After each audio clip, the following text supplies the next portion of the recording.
Hi friends, welcome to my channel. Ready అవుతున్న భూమి దగ్గరికి కృష్ణప్రసాద్ వచ్చి, ఏమ్మా నా కొడుకు సరాసరిగా ఇంటికే వచ్చేస్తున్నాడు అని చెప్పేస్తాడు కృష్ణప్రసాద్. ఏంటి అన్నట్టు షాక్ అయి కృష్ణప్రసాద్ వైపు తిరిగి, ఆయన ఇక్కడికి వస్తున్నారా అని భూమి టెన్షన్ పడుతూ ఉంటుంది. అవునమ్మా, నా కొడుకు సరాసరిగా ఇక్కడికే వస్తున్నాడు అని కృష్ణప్రసాద్ అంటూ ఉండగా ఇంకా టెన్షన్ పడుతూ ఉంటుంది భూమి.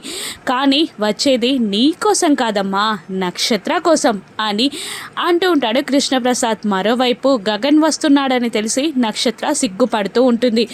నక్షత్ర కోసం గగన్ వస్తున్నాడని తెలిసి భూమి టెన్షన్ పడుతూ ఉంటుంది. ఏంటి మామయ్య ఇది అని భూమి అడుగుతుండగా, నిజానికి వాడు కాదమ్మా వచ్చేది, వాళ్ళమ్మ శారదాయే గగన్ని ఇక్కడికి పంపిస్తుంది.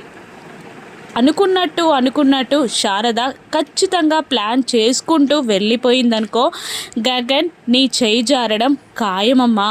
ఆ నక్షత్రకి గగన్కి శారద ముడిపెట్టేసేలా ఉంది తల్లి అని అంటూ ఉంటాడు కృష్ణప్రసాద్. భూమి చాలా టెన్షన్ పడుతూ ఉంటుంది.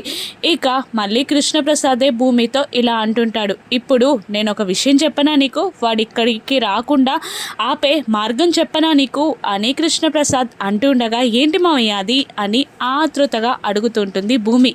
వాడి దగ్గరికి వెళ్ళి ఐ లవ్ యూ చెప్పేయ్ అని అనేస్తాడు కృష్ణప్రసాద్. డల్గా ఫేస్ పెడుతుంది భూమి. ఇక వస్తున్న గగన్ కారుకి ముందు వెళ్ళి భూమి అడ్డంగా నిలబడుతుంది. ఇక భూమిని చూసి గగన్ కారు ఆపేస్తాడు. ఇక భూమి గగన్ ఒకరినొకరు చూసుకుంటూ ఉంటారు. మరోవైపు నక్షత్ర సిగ్గుపడుతూ ఉంటుంది. ఇప్పుడు గగన్కి భూమి ఐ లవ్ యూ చెప్తుందా? ఐ లవ్ యూ చెప్పాక పెళ్లి చేసుకుంటానంటే గగన్ ఏం చేస్తాడు? శరత్చంద్రాన్ని వదిలి భూమి వెళ్ళనుందా? అసలు ఏం జరగనుందో రాను ఎపిసోడ్స్లో చూద్దాం. Thank you for watching.